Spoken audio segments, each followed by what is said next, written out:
کیا اس کی آواز کو زمین تک پہنچنے میں کوئی وقت لگے گا؟ لکھا ہے نہیں۔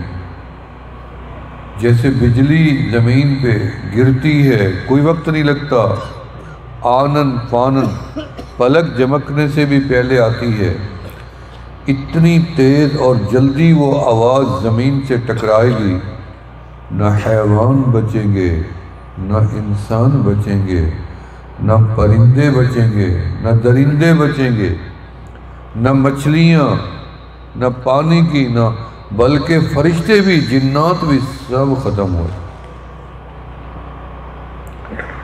رب ذوالجلال پوچھیں گے یا اسرائیل من باقی من خلقی، کون بچا ہے میری مخلوق میں سے؟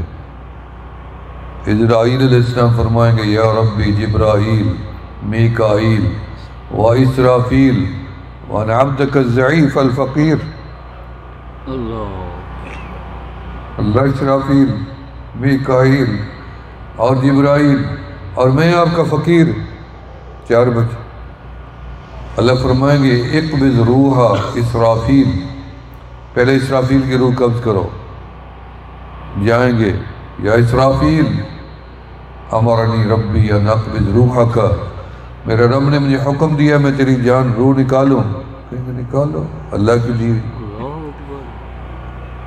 من باقی من خلقی، اب کون بچا ہے؟ یا ربی میکائیل و جبرائیل وانا عبدک الضعیف الفقیر۔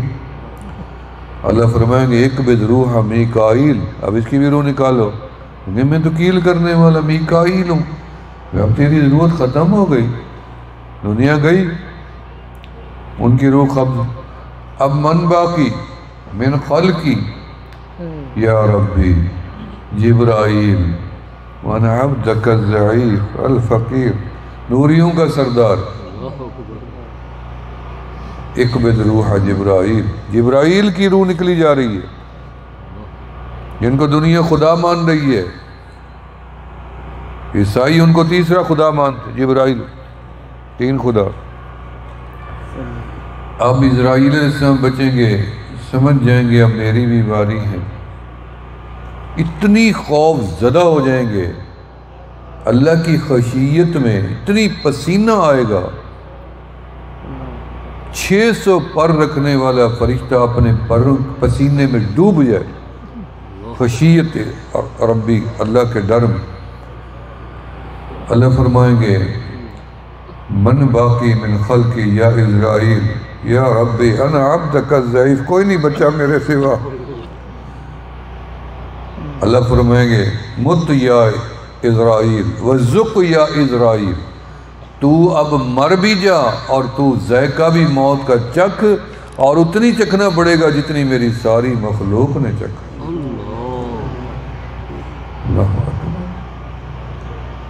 اسرائیل کو بھی موت کا ذائقہ چکھنا، جب سب کچھ ختم ہو جائے گا تو رب ذوالجلال پوچھیں گے لمن الملک اليوم، کوئی ہے آج میرے سامنے بولنے والا، اکڑنے والا، تکبر کرنے والا، غرور والا، دولت والا، اختیارات والا، طاقت والا ہے تو وہ کھڑا ہو، کوئی جواب؟ جب جواب لینا مقصود تھا تب روحوں کو پیدا کر کے جواب لے لیا لست بربکم، ہم نے جواب دیا قالوا بلا۔ جب لینا مقصود ہی نہیں تھا پہلے مار دیا، خاموش کر دیا، اب ہمیں جواب سننا ہی نہیں ہے۔ یہ اس کی شان ہے، یہ اللہ کی شان ہے کہ اب ہمیں جواب نہیں سننا۔ یا اللہ تو پھر آپ کے سوال کا جواب کون دے گا؟ پھر ہم خود ہی دیں گے۔ للہ الواحد القہار۔ میں ڈر گیا، میں نے کہا اب خیر نہیں ہے۔ اللہ نے لفظ قہار کا استعمال کیا ہے تو شاید اب اللہ اتنی ناراض ہیں کہ اب جو آغاز ہوگا عدل کا، حساب کا، تو شاید گناہ گاروں سے، کفار سے، مشرکین سے شروع ہو جائے۔ تو اسرافیل علیہ السلام کو اللہ زندہ کریں گے، سور پھونکیں گے، سب سے پہلے جو قبر کھلے گی آپ کی ہماری نہیں کھلنی، سب سے پہلے انہی کی قبر کھلنی ہے جن کو رب نے سب سے پہلے پیدا کیا، آمنہ کے لال۔ سبحان اللہ. اول ما خلق اللہ نوری کنت نبیا و آدم بین الماء والتین. سب سے پہلے قبر بھی انہی کی کھلے گی، آدم علیہ السلام کی نہیں کھلے گی. پوچھنے علماء بیٹھے، پہلے انسان تو وہ تھے، ان کی کھل جاتی نہیں. آمنہ کے لال،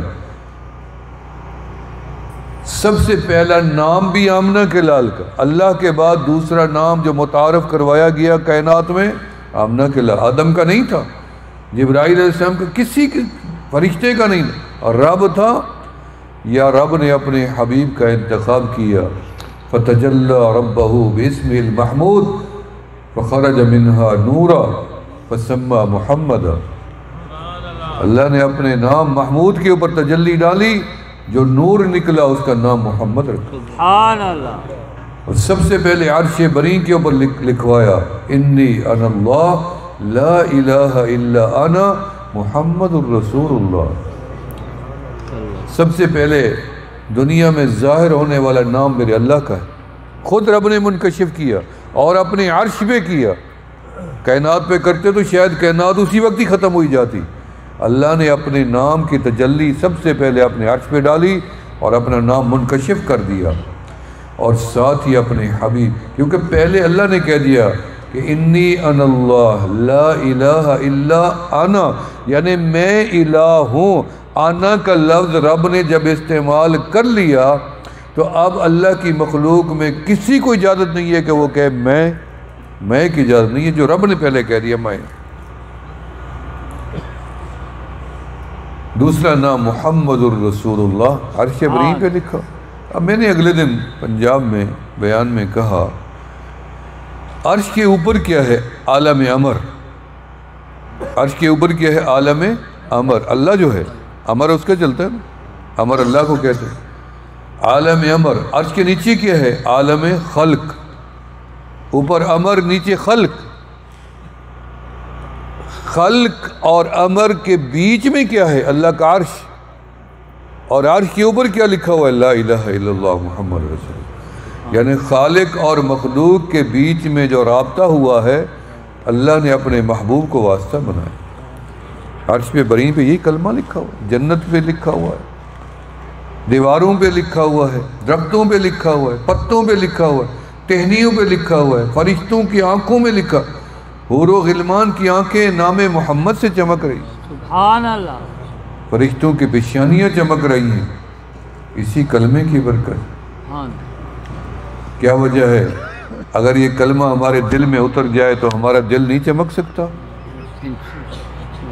یہ زبان سے نیچے بھی لے جاؤ نا کلمہ، زبان سے تو پڑھا تو اقرارم باللسان، دل سے مانا تو تصدیقم بالقلب. یہ ایمان مکمل ہے. پھر اللہ سب سے پہلے قبر کس کی کھلے گی؟ بتائیں نا، کس کی کھلے گی؟ آپ کے محبوب کی کھلے گی، ہمارے پیارے نبی علیہ السلام کی کھلے گی. مدینے پہ، مدینہ وہ شہر ہے کائنات میں، ساری دنیا ختم ہو جائے گی میرے آقا کا مدینہ محفوظ رہے. سبحان اللہ. اللہ آپ کو مدینہ دکھائے. آمین. آدھا قرآن مکہ میں اترا، آدھا قرآن مدینے میں اترا.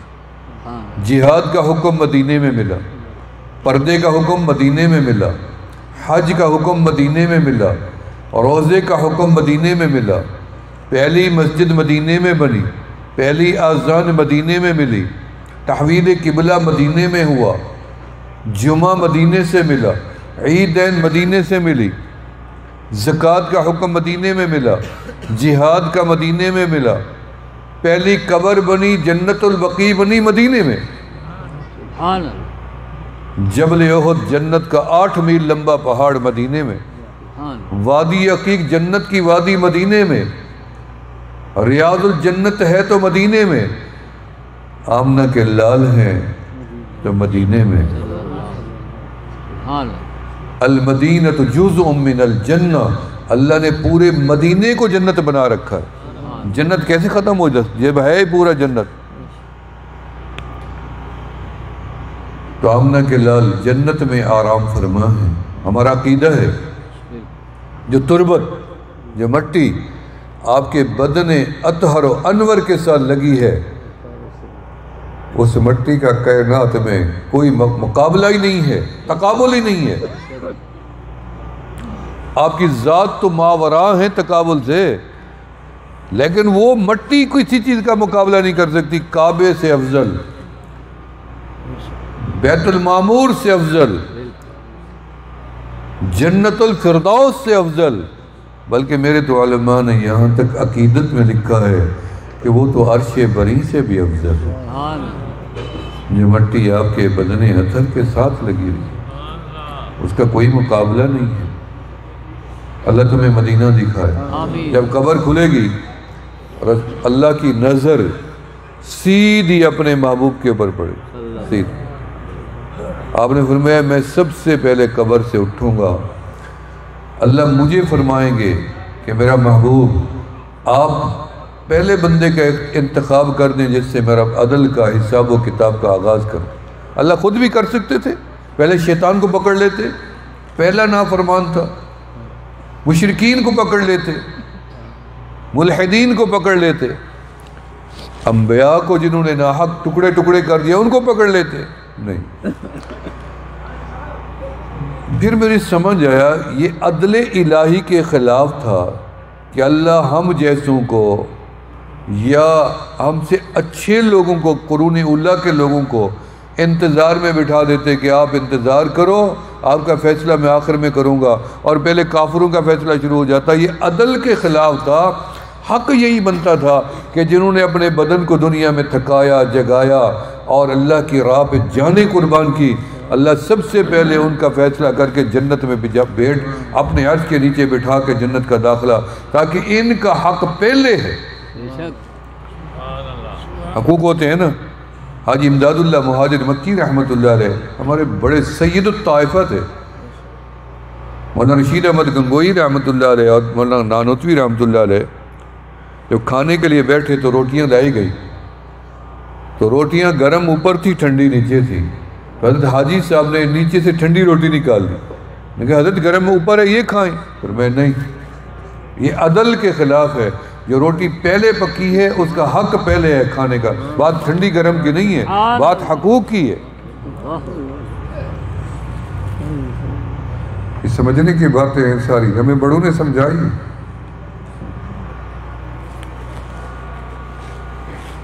کہتے ہیں مسجد میں بھلے امام متعین کیوں نہ ہو، اگر اس مسجد میں کوئی اللہ والا آ جائے، علم کا بتاج بادشاہ آ جائے، محدث آ جائے، اس امام کو اب حق نہیں رہتا کہ مصلی پہ ٹھہرے، پیچھے ہٹ جائے، حقوق آ جاتے ہیں کہ اب یہ نماز پڑھائے۔ میرے خواجہ فضل علی قریشی رحمۃ اللہ علیہ کے ایک مرید تھے، خلیفہ بھی تھے، حافظ محمد موسیٰ صاحب نقشبندی، جن کے بیٹے قاری محمد یعقوب نقشبندی نے رحمۃ اللہ علیہ نے 50 سال کے قریب ریڈیو پاکستان پہ تلاوت کی ہے، جو آج تک چل رہی ہے۔ سبحان اللہ۔ یہ پہلا خاندان ہے جن کے خاندان میں آج تک کوئی بچہ ایسا نہیں ہے جو حافظ قرآن نہ ہو۔ تو حضرت نے ان کی ڈیوٹی لگائی بھی، آپ فیصل آباد میں جا کے لوگوں کو اللہ اللہ سکھاؤ۔ انہوں نے کہا حضرت مجھے تو فیصل آباد میں جانتا کوئی نہیں ہے، میں تو جلال پور کے رہنے والا غریب آدمی ہوں، آپ مجھے فیصل آباد شہر میں بھیج رہے ہیں، پڑھے لکھے لوگ پیسے والے۔ حضرت نے فرمایا 2 یہ خادم ساتھ لے جاؤ، اللہ کرے گا لوگ تمہیں پہچان لیں گے، میں نے محنت کی ہے، تمہیں تیار کی ہے، اللہ کرے گا تیری پہچان ہو جائے۔ اللہ والے کی تھپکی۔ وہ جامع مسجد میں میں نے بھی بیان کیا، مغرب کا ٹائم تھا، حضرت جا کے کونے میں بیٹھ گئے، کوئی جانتا ہی نہیں تھا، اور چپ کر کے آخر میں کونے میں بیٹھ گئے۔ امام صاحب مسجد میں نماز پڑھانے آئے، انہوں کی نظر پڑی، کشش ہوتی ہے اللہ والوں کی، جب ادھر کشش گئی تو اس نے کہا جو مؤذن خادم تھا کہ یہ جو بزرگ نظر آ رہا ہے نا اس کو بلا لو، یہ نماز پڑھائے۔ تو وہ جب گیا تو اس نے جا کے کندھے پہ ہاتھ رکھا ہی تھا کہ جذب ہو گیا، ذکر جاری ہو گیا، اللہ اللہ اللہ، وہ گر گیا۔ پھر امام صاحب گیا، امام صاحب نے ہاتھ رکھا، اسے بھی جذب ہو گیا، جو قریب جائے اللہ اللہ جذب شروع ہو جائے۔ اب بتائیں جب یہ حالت دیکھی گئی ہو جامع مسجد میں، تو پھر اس اللہ والے کو کوئی اور مزید پہچان کی ضرورت تھی؟ پھر تو سارا فیصلہ آباد کھڑا ہو گیا، کیونکہ حضرت میرے گھر قدم دے، کیونکہ میرے گھر قدم دے، میرے گھر۔ یہ نسبتیں ہوتی ہیں، تیاری کی جاتی ہے، اللہ والوں نے محنت کی ہوتی ہے۔ تو میرے دوستو، آمنہ کے لال کے چہرے پہ جب نظر پڑے گی تو آمنہ کے لال کو اللہ فرمائیں گے کہ آپ پہلا بندہ کھڑا کریں جس سے میں رب حساب و کتاب کا عدل کا آغاز کروں۔ رسول اللہ صلی اللہ علیہ وسلم فرماتے ہیں میں اپنی امت بھی اور پچھلی امتوں پہ بھی نظر ڈالوں گا، لیکن پھر میں سوچوں گا اور اپنے پیچھے سوئے ہوئے اپنے یار ابو بکر کو جگاؤں گا، ابو بکر اٹھ جاؤ، میرے رب نے پہلا بندہ حساب کے لیے مانگا ہے، تم ہی حاضر ہو جاؤ۔ پیچھے سوئے ہوئے جنت میں، جو جنت میں چلا جائے باہر آ سکتا ہے؟ کوئی اس کو نکال سکتا ہے؟ کسی کی طاقت ہے؟ خیالات ہو سکتے ہیں آپ کے، لیکن فیصلے نہیں ہو سکتے، فیصلے رب نے کرنے۔ رب نے فیصلہ کر دیے کہ وہ جنت میں چلے گئے ہیں، اب جنت سے کون نکال سکتا ہے؟ جنت سے کھڑے ہوں گے صدیق اکبر، اللہ کی نظر ابو بکر کے چہرے رضی اللہ کے چہرے پہ پڑے گی، اللہ کا آدھا غصہ ہی ختم۔ کملی والا کیا کہیں گے؟ اللہ یہ میرا ابو بکر ہے جو میرے بچپن کا دوست، میں اس کی بچپن کی گواہی دیتا ہوں، کبھی اس نے جھوٹ نہیں بولا، کبھی شراب نہیں پی، کبھی کسی بھی بت خانے میں جا کے بت کے آگے گردن نہیں جھکائی۔ اللہ میرا بچپن کا ساتھی ہے۔ اللہ جب دنیا مجھے جھٹلا رہی تھی، یہ میرے اوپر ایمان لا کے کلمہ پڑھ، پہلے دن کا مسلمان۔ اور دوسرا مسلمان، پہلا کون؟ سیدہ خدیجہ الکبریٰ رضی اللہ۔ بھئی بیویوں کو بات منوانا بڑا مشکل ہے، چاہے مولوی پیر کیوں نہیں، میری بات سمجھ لے گا۔ بیویاں وہ واقف ہوتی ہیں کمزوریوں سے اپنے شوہر کی، ان سے بات منوانا آسان نہیں ہوتا، اور پھر ایمان کی بات ہو، مذہب عقیدے کی بات ہو۔ رسول اللہ صلی اللہ علیہ وسلم نے جیسے کہا خدیجہ مجھے رب نے نبوت کا تاج پہنایا ہے، تو کلمہ پڑھتی ہے، سب سے پہلے بیوی نے کہا اشہد ان لا الہ الا اللہ وانک محمد رسول اللہ۔ اب باہر آئے، ابو بکر مل گئے، فرمایا ابو بکر تو میرا بچپن کا دوست ہے، مجھے رب نے نبی بنایا۔ ان کے پاس یہ بات موجود تھی کہ نبی آخر الزمان، کیونکہ انہوں نے خواب دیکھا تھا شام کے سفر میں، میں ابھی شام سے آ رہا ہوں، شام عراق ترکی کے سفر سے، گھر ابھی نہیں گیا، ابھی سفر میں ہوں، میرے پاس وقت نہیں ہے، نہیں تو میں آپ کو بہت سی باتیں بھی بتاتا۔ حضرت ابو بکر صدیق رضی اللہ عنہ بلال کے ساتھ امیہ بن خلف کے غلام تھے حضرت بلال، اور یہ وہ ہے جس کو رسول اللہ صلی اللہ علیہ وسلم نے قتل کیا۔ آپ صلی اللہ علیہ وسلم نے صرف ایک قتل کیا زندگی میں، بس یہ اس نے خلف نے رسول اللہ صلی اللہ علیہ وسلم کو دھمکی دی کعبے کے دروازے پہ کہ میں تمہیں قتل کر دوں گا جو تم کہتے ہو کہ اللہ ایک ہے۔ آپ مسکرائے، پیچھے ہٹے، فرمایا خلف جا، تو مجھے کیا قتل کرے گا، میں محمد تجھے قتل کروں گا۔ سبحان اللہ۔ حضرت بلال اس کے غلام تھے، تجارت کے لیے اس نے بھیجا تو ابو بکر صدیق دوسرے قافلے میں، یہ قافلہ اکٹھے ہو گیا۔ حضرت بلال رضی اللہ عنہ کی آواز اتنی پیاری تھی، اتنی خوبصورت آواز تھی کہ کسی کی، وہ اتنی ترانے سناتے جا رہے تھے، قصیدے۔ حضرت ابو بکر مانوس ہو گئے اور ایک ہی خیمے میں رہنے سونے لگے، دوستی لگ گئی شام تک۔ تو راستے میں حضرت ابو بکر صدیق نے خواب دیکھا، فرمایا بلال میں نے رات ایک خواب دیکھا ہے۔ کیا دیکھا ہے؟ فرمایا کہ میں نے خواب دیکھا ہے کہ ایک نور اترا ہے کعبے پہ، اور وہ نور مشرق و مغرب شمال و جنوب میں گھوم رہا ہے، اور پھر وہ سارا کا سارا نور کٹھا ہو کے میری گود میں آ گیا۔ بے شک۔ چلیں کسی تعبیر لیتے، تو پتہ چلا وہاں 200-300 سال کا ایک بزرگ بڑا عالم موجود تھا، بینائی ختم، نابینا عمر رسیدہ تھا، وہاں پہنچے اور ان کے جا کے اپنا خواب سنایا تعبیر کے لیے، تو تھوڑی دیر خاموش ہوا. اس نے کہا کہ آپ اپنا تعارف کراؤ.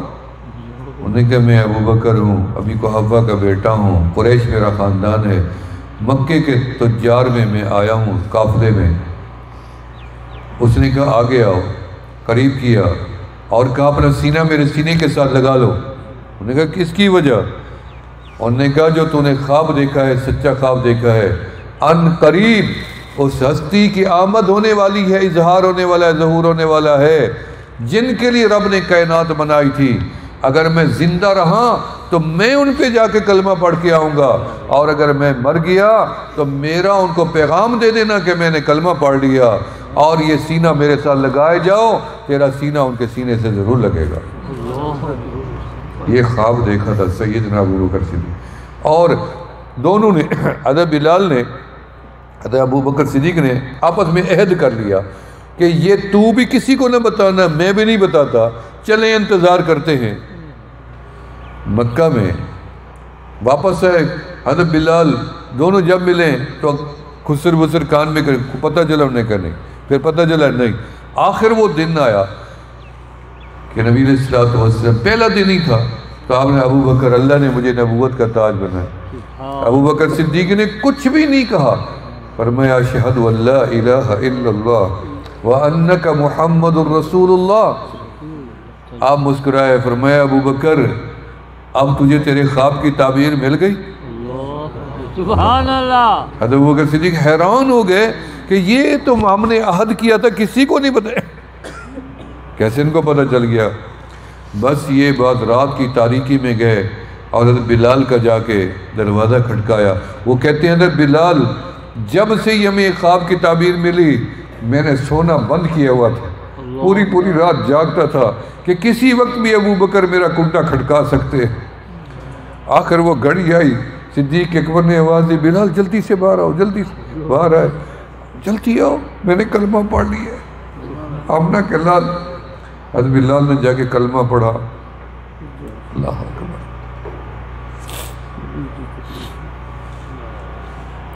حضرت ابو ایوب انصاری رضی اللہ عنہ، میں ابھی ان کی قبر پہ فاتحہ پڑھ کے آیا ہوں ترکی میں. اللہ اتنی ہستیوں کو دیکھ کے آیا ہوں. حضرت حابیل علیہ السلام کی قبر پہ، حضرت صالح علیہ السلام کی قبر، حضرت صلاح الدین ایوبی، نور الدین زنگی، شیخ کبیر محی الدین ابن عربی، سیدنا بلال رضی اللہ عنہ مراقبہ کی ہے بیٹھا. میں نے ان سے باتیں کی، میں نے کہا ما کننا فی زمانک یا بلال ما سمعنا صوتک ولا رأینا وجہک یا بلال. میں نے باتیں کی. اور حضرت عبداللہ ابن ام مکتوم کی قبر، سیدنا امیر الشام امیر معاویہ رضی اللہ عنہ کی قبر ساری، جنید بغدادی رحمۃ اللہ علیہ، شاہ عبد القادر جیلانی رحمۃ اللہ علیہ، معروف کرکی رحمۃ اللہ علیہ، حضرت بہلول کی قبر، شہاب الدین سہروردی رحمۃ اللہ علیہ، بشر حافی رحمۃ اللہ علیہ، امام ابو حنیفہ رحمۃ اللہ، امام احمد ابن حنبل، سیدنا امام حسین رضی اللہ، سیدنا امام موسیٰ کاظم رحمۃ اللہ علیہ، سیدنا امام حسن عسکری، امام علی الحادی رحم، ان سب کی الحمد، حضرت علی کرم اللہ جی میں ابھی حاضری دے کے، حضرت ابی درداء رضی اللہ، سلمان فارسی رضی، حذیفہ بن یمان، حضرت عبداللہ ابن جعفر، حضرت عبداللہ ابن جابر، ان سب حضرات کی الحمدللہ میں زیارت کر کے اور آپ کے سامنے ابھی بیٹھا ہوں، گھر نہیں گیا. میں کیا بتاؤں، یہ سب شہید ہیں جن کے نام میں نے، تبھی موت والا کوئی بھی نہیں ہے، سب شہید ہیں. جب میں نے ابو ایوب انصاری کی قبر پہ جا کے دیکھا شہید لکھا تھا، جو آگے جھنڈا لے کے چل رہا تھا وہ پہلے شہید ہو گیا، ان کی قبر پہ وہ بھی صحابی تھے. وہاں میں نے کہا میرے مولا یہ لوگ عیش کے لیے یہاں نہیں آئے تھے، یہ تیرے نام پہ مر مٹنے کے لیے پیدا ہوئے، اور ہم ہیں جو صرف جینا چاہتے ہیں، مرنا نہیں چاہتے. ہم ہیں جو عیش کی زندگی گزارنا چاہتے ہیں. ہمارے اور ان لوگوں میں کروڑ درجے زمین و آسمان کا. ہمارے ایک دوست نے کچھ عرصہ پہلے کی بات ہے، ارادہ کیا کہ رسول اللہ صلی اللہ علیہ وسلم کا آج اگر موجود ہوتے تو میں بھی انہی صحابہ کی طرح قربانی دیتا. میں کہتے میں بھی تو مسلمان ہوں جیسے ابو بکر عمر عثمان علی نے دی. رات کو خواب میں رسول اللہ صلی اللہ علیہ وسلم کی زیارت ہوئی. ایک جیپ میں سوار ہیں, صحابہ پیچھے بیٹھے ہیں, وہ بھی ساتھ بیٹھا ہے, اور جیپ پہاڑ پہ جا رہی ہے اور بند ہو گئی ہے اور مڑنے لگی ہے پیچھے کو. وہ کہتا ہے کہ میں نے چھلانگ لگائی, میں جا کے پتھر ڈھونڈ آؤں تاکہ ٹائر کے پیچھے دوں تاکہ یہ جیپ پیچھے جو جا رہی ہے کہیں الٹ ہی نہ جائے, محبوب خدا بیٹھے ہوں. وہ کہتا ہے کہ جب میں پتھر ڈھونڈ کے آیا تو میں نے منظر دیکھا کہ نبی کے غلاموں نے گاڑی کے ٹائروں کے نیچے اپنی گردنیں دے رکھی تھی. سبحان اللہ. ان کا مقابلہ کوئی کر سکتا ہے دنیا میں؟ ہم جیسے نہیں کر سکتے. اللہ نے چن چن کے دیے, رضی اللہ عنہم ورضوا عنہ کا سرٹیفکیٹ دیا ان کو, ہمیں تو نہیں ملا. البتہ ملے گا جب ہم ان کی اتباع کر لیں گے. ان کی اتباع کریں گے رب ہم سے بھی راضی ہو جائے. قُلْ إِن كُنْتُمْ تُحِبُّونَ اللَّهَ فَاتَّبِعُونِ, اتباع شرط ہے. تو میرے دوستو, چل چلاؤ کا جہان ہے. عتیق انور صاحب وفات پا گئے, اس محلے میں کتنی لوگ وفات پا گئے ہوں گے. آج بھی ہسپتالوں میں چڑھ جاؤ, ہزاروں لاکھوں لوگ موت کے قریب پڑے ہوں گے, آخری سانسوں پہ پڑے ہوں گے, آخری سانسوں پہ. چلو ان کو چھوڑو, کتنی لوگ راہ چلتے چلتے صحیح سلامت جاتے ہیں, واپس ان کی میتیں اٹھ کے آ جائیں. خاندانوں کے خاندان. جب اتنی موت کو قریب سے دیکھا جا رہا ہے پھر موت سے غافل کیوں ہے؟ کیا اپنی موت کو بھلا کر زندہ رہا جا سکتا ہے؟ نہیں. موت کو ہمیشہ سامنے رکھ کے فیصلے کیا کریں. کہ ہارون رشید نے عدل کے تخت کے سامنے ایک وہ گڑھا کھدوایا ہوا تھا قبر کا. لوگوں نے کیوں ہے؟ کہتے ہیں ایک نظر گڑھے پہ ڈالتا ہوں, ہارون فیصلہ کرنے, خیال کرنے, اس قبر میں اکیلا مرے گا سڑے, خیال کر, عدل کر. تو جب داڑھی میں ایک بال سفید آیا تو اس کو بند کرا دیں گے, اب اس کی ضرورت نہیں ہے, مجھے یہی یاد کروائے گی موت. سبحان اللہ. اور ہماری پوری داڑیاں سفید ہو جائیں, پھر بھی ہم گناہ نہ چھوڑیں, پھر بھی غیبت نہ چھوڑیں, پھر بھی برائی سے باز نہ آئیں, پھر بھی اللہ کے گھر میں داخل نہ ہوں, پھر بھی اللہ کے حضور سجدہ ریز نہ ہوں. کتنی افسوس کی بات. مہربانی کریں, اللہ کو منائیں, توبہ کریں, اللہ سے تعلق رشتہ مضبوط کریں. اللہ تعالیٰ ان گزارشات کو قبول و مقبول فرمائیں. اللہ تعالیٰ آپ حضرات سے اور میرے سے راضی ہو جائیں. اور توبہ کی کلمات پہلے بھی عزیز نے پڑھائے, میں بھی پڑھا دیتا ہوں. جو حضرات بیعت ہونا چاہیں وہ نیت کر لیں, جو پہلے سے بیعت ہیں وہ تجدید فرما لیں, جو کسی اور بزرگ سے بیعت ہیں ان کی بیعت نہیں ٹوٹے گی. پڑھیں بسم اللہ الرحمن الرحیم. استغفر اللہ العظیم, استغفر اللہ تعالی ربی من کل ذنب